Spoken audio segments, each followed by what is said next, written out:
Eduardo Varela Pé Curto nasceu no Alentejo. Com 25 anos vem para Coimbra seguindo a sua grande paixão, a fotografia.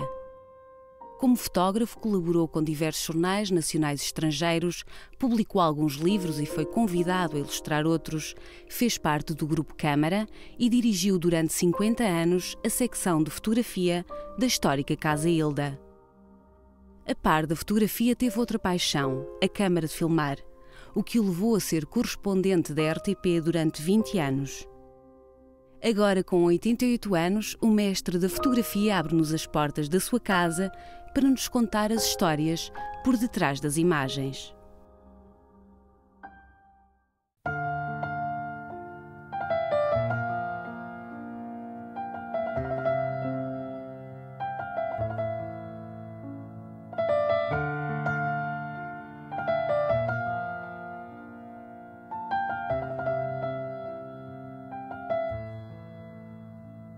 Fotógrafo sem sensibilidade eu não concebo. Fotógrafo sem paciência, capaz de estar 3 horas numa estrada à espera que passe um carro de bois ou um rebanho, não é aconselhável a fotografia. Mude, vá para outra disciplina que a fotografia não serve. A fotografia não é de facto para toda a gente. Pronto, há pessoas que nasceram para pintores, para desenhadores, até há pessoas que nasceram para sapateiros, para latoeiros. Eu nasci para fotógrafo, pronto.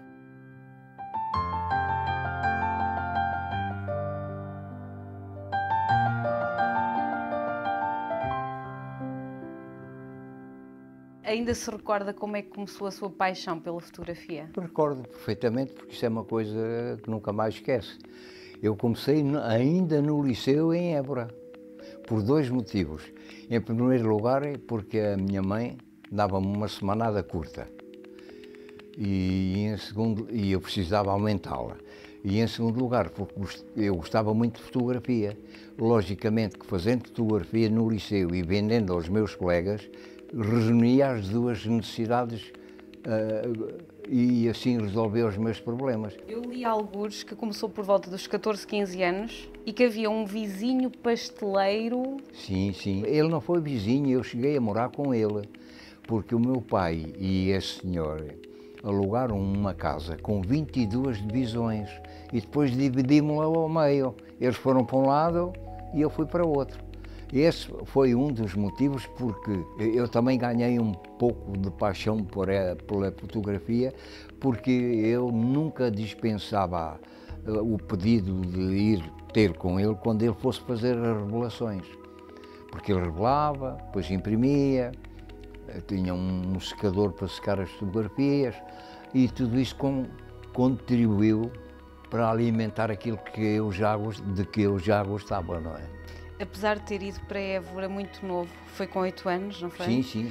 Mas a sua infância, ou grande parte dela, foi vivida no Hervedal. Sim, no Hervedal e numa quinta nos Arredores, onde o meu pai era feitor.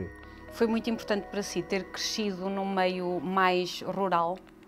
Foi, olha, não sei porquê, mas tenho a impressão que crescemos mais sãos. Temos uma convivência mais natural, temos uma vivência com a natureza mais fácil e mais natural do que tem, com certeza, o citadino. Aos 25 anos vem para Coimbra. Sim, eu estou em Coimbra há 63 anos, tantos quanto sou casado com a mesma mulher. O que é que o fez mudar-se para Coimbra? Foi exatamente a fotografia. Tive um convite para vir Coimbra para a Atlântida, passei para Coimbra, foi quando me transferi. Mas pouco tempo depois mudou-se para a Casa Hilda. Sim, mudei para a Casa Hilda, de onde fui sócio e naturalmente dirigi a secção fotográfica durante 50 anos.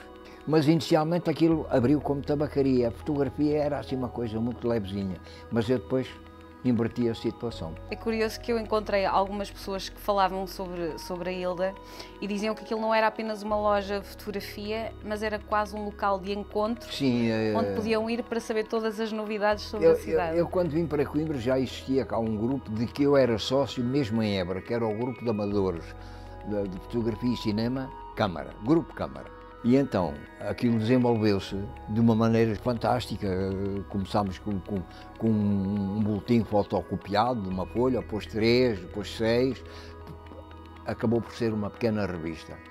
E levámos o nome de Coimbra a todo o mundo, concorrendo aos salões de arte fotográfica que então se realizavam. Mas na Casa Hilda, durante o dia, juntava-se muita gente e pessoas que vinham a Coimbra, que eram fotógrafos, alguns que eu nem conhecia. Era um lugar de encontro que antes não existia em Coimbra.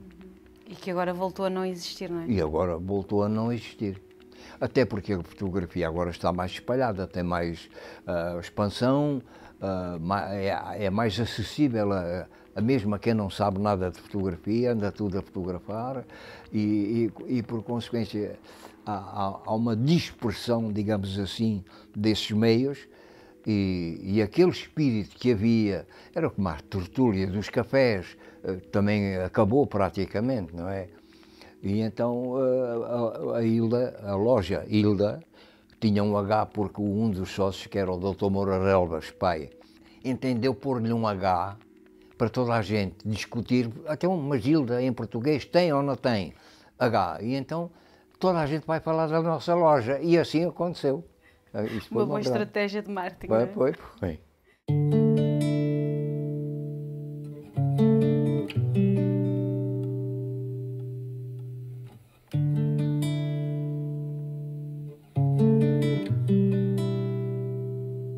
Entretanto, surgiu na sua vida uma outra paixão, que foi a câmara de filmar. Pois eu já olhava ao cinema assim com uma atenção maior. E quando, talvez graças à minha atividade fotográfica, a televisão precisava de correspondentes em todas as zonas, e eu passei a ficar o correspondente da Zona Centro, que era uma zona relativamente grande. Começando na Figueira, passava à Fátima, ia à Pampilhosa da Serra, ia à Guarda, ia a Viseu e a Aveiro. Era um pouco... era grande para uma pessoa só.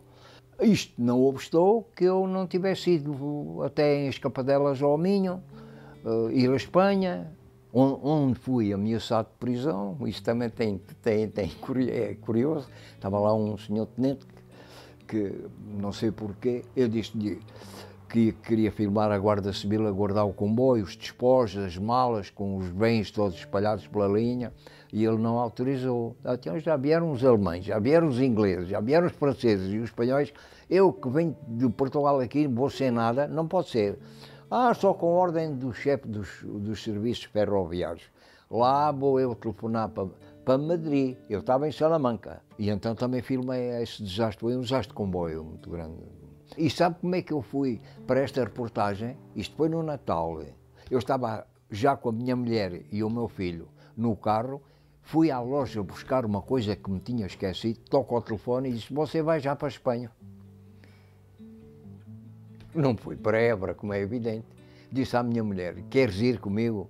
Fui eu com ela e o meu filho ficou cá em casa da avó. Como é que a sua família ia lidando com essa sua entrega? Bem, o meu filho, a parte maior, mais intensa da minha atividade, apanhou-a muito jovem, ainda não lhe faria moça nenhuma, não é? A minha mulher, coitada, é que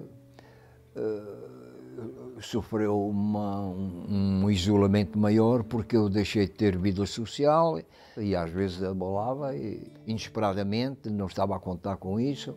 Enfim, ela é que talvez tenha sido a mais castigada, mas resignou-se, aceitou, pronto, e assim fomos continuando a viver. E é uma grande fã do seu trabalho? Acompanhava de perto? E crítica então não quero saber. É assim, senhora. É assim, senhora. Agora não, agora já não está. Ela só, onde eu sento ali naquele sofá de manhã e vou levantar lá à noite. Mas é que as nossas saídas acabaram. Porque eu tenho 62 degraus na casa e para descer na cadeira de rodas não tenho já poder físico para isso, mas é que sai muito pouco, não é? Só no extremo. Eu não, eu continuo a fazer umas escapadinhas, vou fazendo compras, felizmente tenho tudo aqui à volta. Quando faz essas escapadinhas, ainda leva a sua máquina, a sua companheira atrás? Agora já não, porque a última coisa, mas ainda a propósito disso, tenho que ir a Cantanhede repetir duas coisas que aconteceram lá e que eu não tenho. Porque a última coisa que fiz foi recolher um espólio fotográfico para publicar um livro sobre o Concelho de Cantanhede, que não tem nada para o turismo. Por acaso lembrou-me agora que tenho que ir a Cantanhede fazer duas coisas que me faltam, porque eu ainda não desisti desta publicação, ainda tenho uma vaga esperança.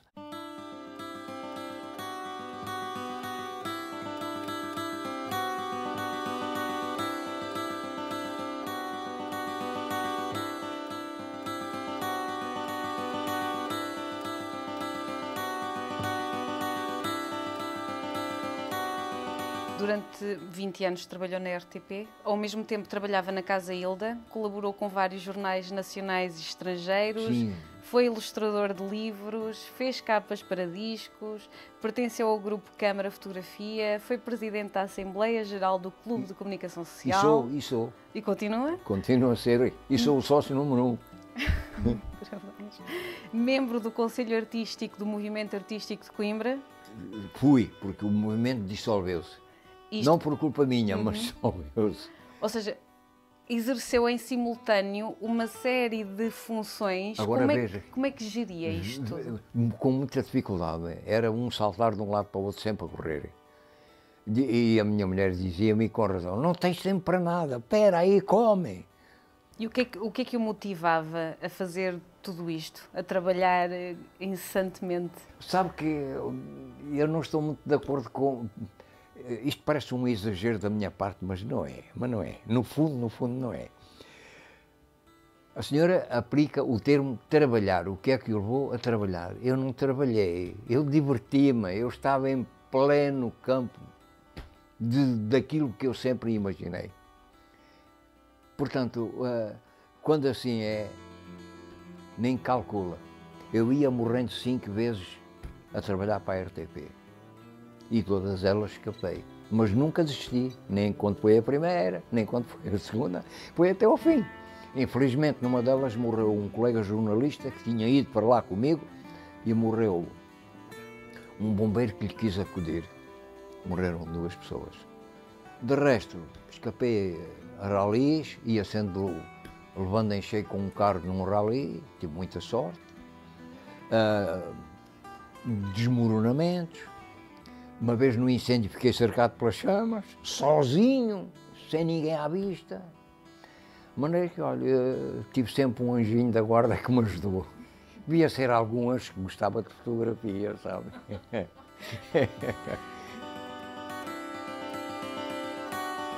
Houve um desastre na portagem, havia muitos embates ali na portagem, em que eu estava no café e ouvi, digo assim, comboio com automóvel. Não foi com automóvel, foi com uma caminhonete. Fui a correr buscar a máquina, carreguei o rolo e fui para o desastre. Quando chego ao comboio para fazer o desastre, para fotografar o desastre, diz-me alguém que já lá estava, epá, tu também vinhas no comboio. Está a ver a relação da rapidez. Tinha que ser assim, Estava sempre no momento exato. Tinha que ser assim. Uma vez também houve uma caminhoneta que caiu no rio. Isto foi no tempo em que o rio não está totalmente coberto de água. E havia uns canais que eram interrompidos com montes de areia. E eu quis passar para o lado de lá, mas tinha que atravessar um desses canais. E pedi a um bombeiro, pegue-me ao colo e ponha-me do lado de lá. E o homem estava dentro da água, não é? E diz-me ele, eu tenho mais que fazer. Nem pensei. Meti-me eu todo para a água fora e a gente que estava na ponte toda a aplaudir. Isto tinha piada, tinha situações com graça. Não é? Isso, por um lado, era muito rápido a chegar aos acontecimentos. Era. Por outro, também tinha uma paciência enorme em alguns casos. Quantas horas teve que esperar para ver o raio a cair na torre da Universidade de Eu não Coimbra? esperei horas, minha senhora. Não? Não. Eu levei anos para conseguir apanhá-lo. Anos, posso crer. Anos! Eu atirei centenas de películas fora. Bem, eu não sei se conhece a técnica de fotografar os raios, não é aquela coisa blum, e tentar apanhar o raio a cair, não. A máquina está como esta, num tripé, focada, enquadrada e no sítio do botão disparador, com um cordão enroscado, e nós pomos a máquina em pose, abrimos-la, ela fica em pose. Fez o raio, fechámos-la e passamos para a película seguinte. Isto é tirado da minha varanda num sábado para domingo às 2 da manhã.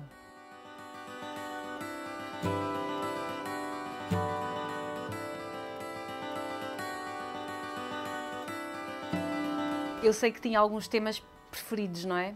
Um deles, os caminhos de ferro. Isto é outra faceta da minha vida. Há loucos por cães, loucos por emblemas, loucos por cachimbos, e eu fui louco pelos caminhos de ferro portugueses. Esse meu espólio, que foi vendido na loja a muita gente que solicitou trabalhos dele, está hoje oferecido ao Museu Ferroviário Nacional do Entroncamento. E não é pequeno. Até deu origem a um livro que está aí, que um senhor que era ferroviário publicou e no qual eu sou um dos principais colaboradores. Aliás, eu metia muitas vezes nos comboios e procurava sempre misturar-me com essa gente, não é? De macaco e cara suja de óleo, porque acho que isto é que é o âmago da atividade, era aquilo mesmo, não é? Não era só ver passar os comboios, não é? Havia muito mais por trás daquilo. Para o comboio ir a marchar, havia um grande apoio.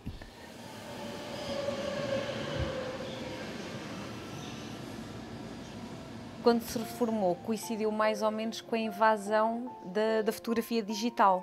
Sim, isto também tem uma explicação muito simples. A televisão, a RTP, queria que nós continuássemos, mas tínhamos que comprar uma máquina digital. E eu propus a televisão comprar as máquinas todas para os correspondentes do centro e norte, e nós pagávamos-las a pouco e pouco, com trabalho, mas assinávamos uma declaração em que não nos serviríamos da máquina para outra coisa que não a RTP. E eles não concordaram. Não, vocês é que têm que comprar a máquina. Então, muitos fizeram, muitos saíram. Eu fui um dos que não concordei, porque eles compravam as máquinas por junto, todas, a um preço que nós nunca conseguiríamos. E então isso abortou e eu fui um dos que saí. Quando tomou a decisão de se reformar totalmente, também da fotografia, como é que essa decisão foi para si? Foi uma decisão muito ponderada? Reformar-me da fotografia esteve muito associado ao fecho da loja e à minha idade. Porque eu já não era capaz de trepar às árvores, não era capaz de subir aos ferros dos andaimes, tive que parar, não é? Tive que parar.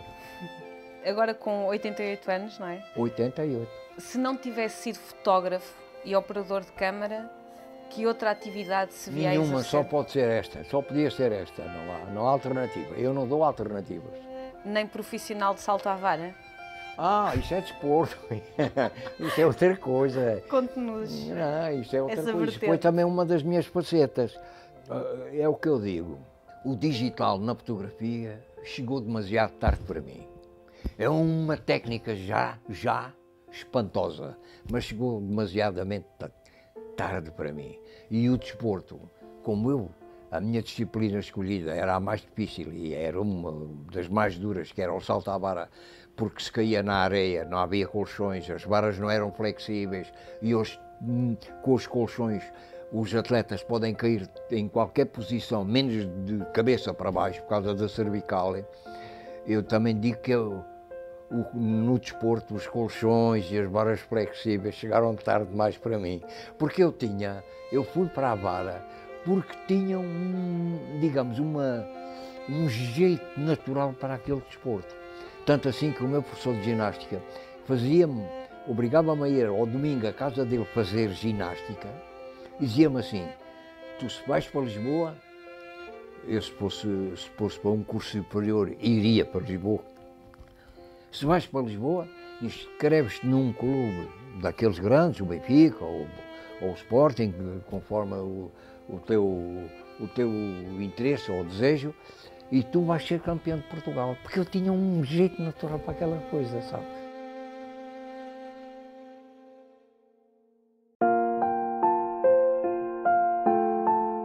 Quando cheguei a Coimbra, os meus colegas não faziam avião, não voavam, tinham medo. E eu fiz este catálogo, fiz estas fotografias que a Câmara agora aproveitou para fazer uma exposição. Agora não, já foi em 2009. Voar sobre pena há meio século. Isto é bom porque tenho ali uma carta de um senhor com que eu voei para tirar algumas destas fotografias, que termina assim: não quero fazer um voo para acabar a coleção. E recebi hoje a carta para o correio e vou dizer que quero sim senhora, e vou repetir as fotografias que estão aqui para fazer depois a comparação. Isso é fantástico. Então não é? Se tivesse que olhar para o seu trabalho enquanto fotógrafo, como é que se descreveria? Como é que se descreveria o Eduardo fotógrafo? Quanto à abordagem, quanto ao estilo, as técnicas? É uma pergunta muito difícil, é muito difícil de fazer, porque eu, apesar de ter tido um razoável êxito, tanto nos salões a concorrer como na publicação com livros, o que me entusiasma muito. Entusiasmou-me sempre muito colaborar ou fazer livros, porque o homem passa, os livros ficam. Agora, descrever-me, não sei, eu apesar de ter vários êxitos na minha carreira, eu não os vejo tão absolutos, tão gigantes, ou tão grandes, para ser mais modesto, como as outras pessoas talvez os vejam, não é? Uma das coisas que me levava a que fosse incluído, enfim, num lote de fotógrafos um pouco acima do normal, eram os salões de arte fotográfica que eu concorria em todo o mundo, onde em alguns tive bons prémios, não é? Em 1954, a Federação Internacional de Arte Fotográfica atribui-lhe o prémio de excelente. Sim, mas isso calculo eu, e é motivado por duas razões. Em primeiro, a minha civil comparência e consequente entrada nos salões a concorria. A outra foi pelo trabalho que eu desenvolvi no Grupo Câmara.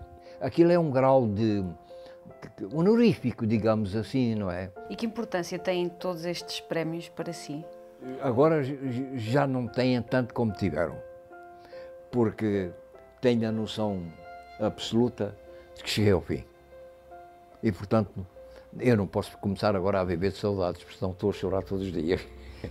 E estou muito contente por chegar ao fim da minha carreira e poder falar assim. Porque eu encerro a minha carreira contente, não encerro a minha carreira como aqueles indivíduos que levam uma vida inteira a fazerem um sacrifício inaudito, a trabalhar numa coisa que não gostam, num sítio em que não gostam do patrão, não gostam de qualquer coisa. E eu gostei disto tudo. E é assim que eu me sinto. É por isso que eu digo. Há bocado tive o arroz de descuidar quando mencionou aí a palavra trabalho. Eu disse, eu não trabalhei, eu diverti-me. Só que me diverti com algum resultado, não é? Não foram gargalhadas à toa, percebe?